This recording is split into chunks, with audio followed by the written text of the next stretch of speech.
គ្រាន់តែឃើញមុខម្ហូបសម្លកកូរកណ្ដៀងក៏ដឹងថាជាមុខម្ហូបប្រចាំខេត្តណាដែរសម្លកកូរកណ្ដៀងគឺជាមុខម្ហូបបែបប្រពៃណីដ៏ល្បីល្បាញនិងជាអត្តសញ្ញាណម្ហូបអាហារប្រចាំខេត្តស្វាយរៀងដែលប្រជាជននៅតំបន់នោះនិយមទទួលទាននិងតែងតែធ្វើឡើងដើម្បីទទួលភ្ញៀវទេសចរឬសាច់ញាតិមកពីឆ្ងាយ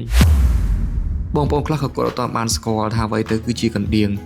គឺជារុក្ខជាតិម្យ៉ាងដែលដុះនៅក្នុងទឹកហើយម្យ៉ាងផងដែរគឺវាសម្បូរដុះតាមវាលស្រែអូបឡាយឬតំបន់ដីសើមនៅក្នុងខេត្តស្វាយរៀងនិងព្រៃវែងបន្លែនេះមានពណ៌បៃតងស្រស់មានស្លឹកតូចវែងនិងមានផ្កាពណ៌ខៀវអញ្ចឹងកុំឲ្យខាតពេលយូរយើងមកមើលពីរបៀបស្លកកូរកណ្ដៀងទាំងអស់គ្នាដំបូងគឺបងប្អូនបេះស្លឹកចាស់ចេញហើយលាងវាស្អាតមកយើងទុកតែត្រួយតែខ្ចីបន្តិចបានហើយយើងយកមកបុកបញ្ចូលគ្នាឲ្យម៉ត់អញ្ចឹងមកសូមបញ្ជាក់ទៀតបងប្អូនសម្លកកូរកណ្ដៀងនេះគឺយើងអាចលាយជាមួយនឹងបន្លែផ្លែល្ហុងក៏បានដែរអញ្ចឹងបងប្អូនធ្វើការបុកវាឲ្យម៉ត់មកហើយចំនួនកណ្ដៀងគឺយើងអត់កំណត់ទេ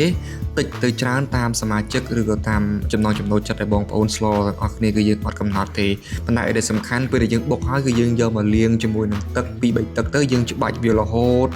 ដល់តែទឹកកណ្ដៀងនឹងសនេះដូចបងប្អូនឃើញអញ្ចឹងដើម្បីកាត់បន្ថយជាតិល្វីងប៉ុន្តែជាទូទៅកណ្ដៀងលុះត្រាតែមានជាតិល្វីងតិចនៅចុងអណ្ដាតបានឆ្ងាញ់អញ្ចឹងគ្រឿងផ្សំគឺយើងមានស្លឹកគ្រៃគឺយើងហាន់វាតូចអញ្ចឹងមកហើយជាមួយនឹងខ្ទឹមគឺយើងកុំចោលឲ្យសោះហើយជាមួយនឹងរមៀតដើម្បីឲ្យម្ហូបរបស់យើងគឺមានឈ្ងុយតិចហើយនឹងពណ៌មើលទៅវារៀងស្រស់ស្អាតហើយបងប្អូនឆ្ងល់ថាត្បាល់នេះមិនក៏ចាស់មែនទេទៅត្បាល់នេះប្រើយូរហើយតាំងពីខ្ញុំនៅតូចតាំងពីនៅរត់លេងអត់ទាន់ចេះស្រីខោម៉េះហើយនៅប្រើដល់សពថ្ងៃហ្នឹងបើគិតទៅវាចូលក្បែរ30ឆ្នាំឥឡូវហើយអ្វីដែលយើងមិនអាចខ្វះបានមួយទៀតនោះគឺស្លឹកក្រូចសើចគឺយើងប្រើវាដើម្បីឲ្យម្ហូបរបស់យើងគឺមានក្លិនឈ្ងុយបន្ទាប់មកគឺយើងយកគ្រឿងដែលយើងហាន់អំបញ្ញមិញយកបុកឲ្យចូលគ្នាអញ្ចឹងមកយើងបុកធ្វើម៉េចឲ្យម៉ត់ដើម្បីឲ្យមានរសជាតិឆ្ងាញ់បន្ទាប់មកគ្រឿងផ្សំដែលយើងមិនអាចខ្វះបានមួយទៀតគឺប្រហុកហើយប្រហុកគឺដាក់តាមចំណង់ចំណូលចិត្តបងប្អូនទាំងអស់គ្នាបងប្អូនចូលចិត្តច្រើនយើងដាក់រៀងច្រើនទៅហើយសាច់ដែលខ្ញុំយកមកស្លហើយនេះគឺជាមួយនឹងសាច់ជ្រូកហើយបញ្ជាក់យើងអាចស្លជាមួយនឹងសាច់មាន់ក៏បានសាច់ត្រីក៏បានឬក៏សាច់ស្លាបក៏បានដែរ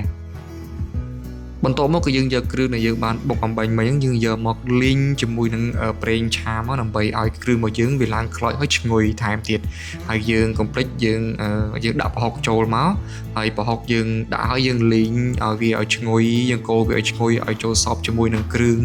ដែលយើងបានបុកអំបញ្ញមិញនឹងផងដែរហើយយើងដាក់សាច់ជ្រូកចូលមកហើយសាច់ជ្រូកនេះពេលយើងដាក់ហើយយើងកូរវាមួយត្រឡប់ពីរត្រឡប់មកដើម្បីឲ្យវាសាច់ជ្រូកនេះជាមួយនឹងគ្រឿងដែលយើងបានបុកហើយលីងហ្នឹងឲ្យវាចូលគ្នាហើយបន្ទាប់មកគឺយើងលួចអំបិលប៊ីចេងបន្តិចមកដើម្បីឲ្យសាច់របស់យើងនឹងមានរសជាតិហើយយើងបន្ទាប់ពីយើងដាក់ហើយគឺយើងកូរវាបន្ថែមអញ្ចឹងមកពី3ត្រឡប់មកបន្ទាប់មកគឺយើងដាក់ទឹកបន្ទាប់ពីយើងបានដាក់ទឹកហើយយើងកូរវាឲ្យសព្វតិចមកឲ្យគ្រឿងហើយនឹង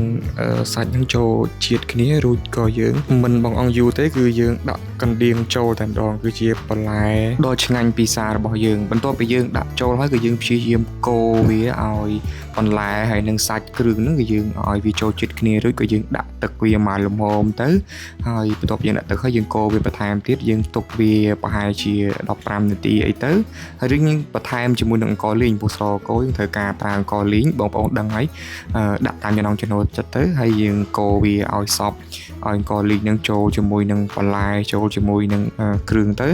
ដើម្បីឲ្យវាកាន់តែឈ្ងុយនិងបន្ថែមរសជាតិម្ហូបសម្លកកូរកណ្ដៀងរបស់យើងពេលដែលយើងកូរចឹងហើយយើងទុកសម្លយើងប្រហែលជា15នាទីយើងឆ្អិនយើងអាចយកម្ហូបបានហើយយើងហូបជុំគ្រួសារអញ្ចឹងទៅមើលទៅពិតជាឆ្ងាញ់មែនទែនហើយនេះហើយគឺជាប្រវត្តិស្លកកូរកណ្ដៀងដែលបងប្អូនភាគច្រើននិយមឲ្យតែឮសម្លកកូរកណ្ដៀងគឺជាម្ហូបមួយប្រចាំខេត្តស្វាយរៀងនិងព្រៃវែងហើយគេនិយមធ្វើហូបពេលដែលមានភ្ញៀវមកពីស្រុកជិតឆ្ងាយមកលេងអញ្ចឹងទៅអរគុណបងប្អូនសម្រាប់ការទស្សនាវីដេអូនេះ